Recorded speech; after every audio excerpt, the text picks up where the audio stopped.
Okay, so slight tweak at setup. I think the lower case, why we talked about from the first session, you definitely had, but you had your hands too far pushed forward. Okay, so you're pushing the hands further forward than you wanted to, and when you're doing that, you can see the roundness in your back here now, quite hunched, look a bit shrugged up with the shoulders. That's going to get a bit of tension anyway. Okay, and then the swing as you went back because of that now.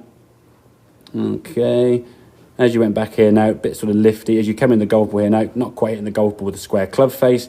Ball goes off to the right with a nice twist, but haven't really got that movement around there, okay? And again, when you see a guy, exactly, it looks a bit awkward there with the lower half, just because of that tension and setup. And again, if your back is rounded off as it was there now, how do you get body to rotate? I mean, structurally, you cannot rotate. Yeah? It's impossible, yeah? No matter how much you try. The thing is, the more you try, the worse it gets, okay?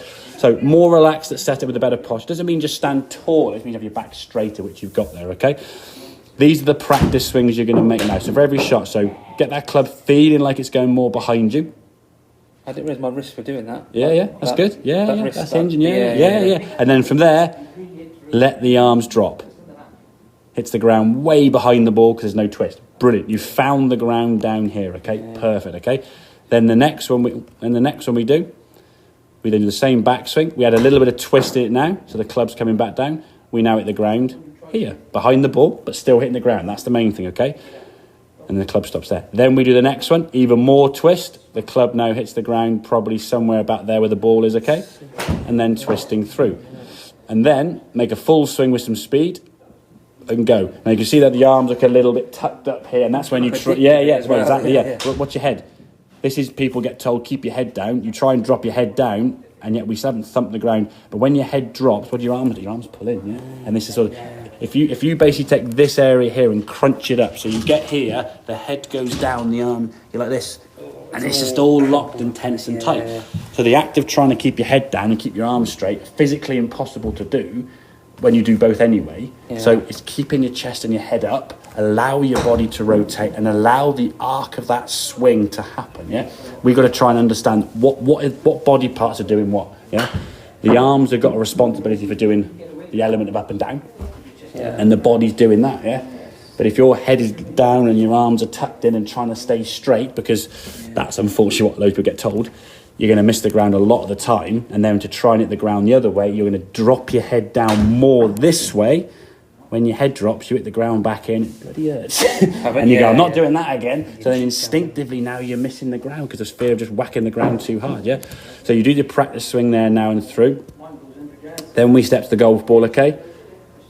As much as you feel that club's behind you, it's not that far. It's a good position, to be fair. I mean, I do that club could go maybe a little bit more behind. Head's dropping a little bit, okay? Club coming back in the golf ball there now, sort of striking the ground just about, okay? A little bit low on the golf ball there, okay? And then haven't really quite got this turning through as much yet. It looks just... It's just everything. Exactly. And the thing is, you could see some of the swings you made that were really kind of almost mechanical and trying to be too right. A deliberate movement. When you started making some things, I just said, just swing it as fast as you can. You kind of just almost freed yourself up, So your swing thought, this is what we always say, swing thought needs to be singular. You can't have too many swing thoughts. You've got a couple of things to set up because they're static.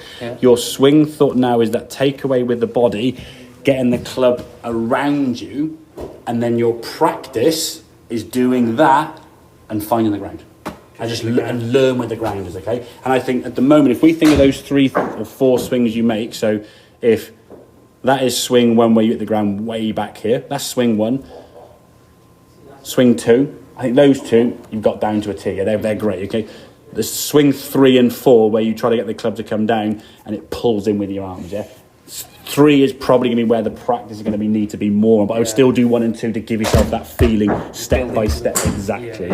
So you get at least some confidence. You hit the ground twice, and then the third one, may missed it again, do it again. But you make those micro adjustments from there, then, don't you? Exactly. But you're understanding how you hit the ground and how we get the club to the golf ball and get the ball up in the air, rather than trying to get under it, drop your head, scoop it, bend your knees, whatever it may be, that everyone tries to lift the ball up in the air, okay? So do those 3 swings again. And if you could do 5-10 minutes a week, which realistically is, again, not difficult. Not a lot, a minute, well, 2 minutes a day, 2 minutes a day for a week. Give yourself sort of Saturday and Sunday off if you want to. doing that on a thing outside in the garden there, okay, just hitting the ground, yeah? Learn where that ground is and where that club needs to come back to, okay? And again, if you want to, honestly, please, film the swing from down the line, from face on, send it across and just say, how am I doing? I can actually send back in 2 seconds, edge on and go, tick, thumbs up, no problem. Done.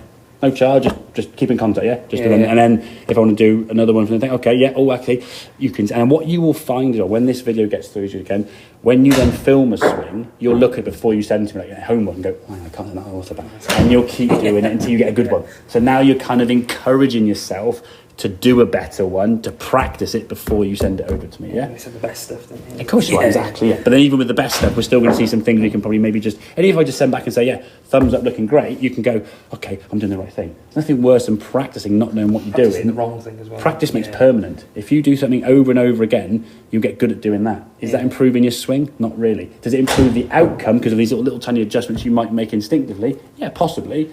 But if you're some golfer and you take 20 shots before you get a straight one, tough on a golf course, isn't it? You're in there a long time. Exactly, yeah. Okay, does that make sense, everybody? Yeah. Good stuff, no, really good.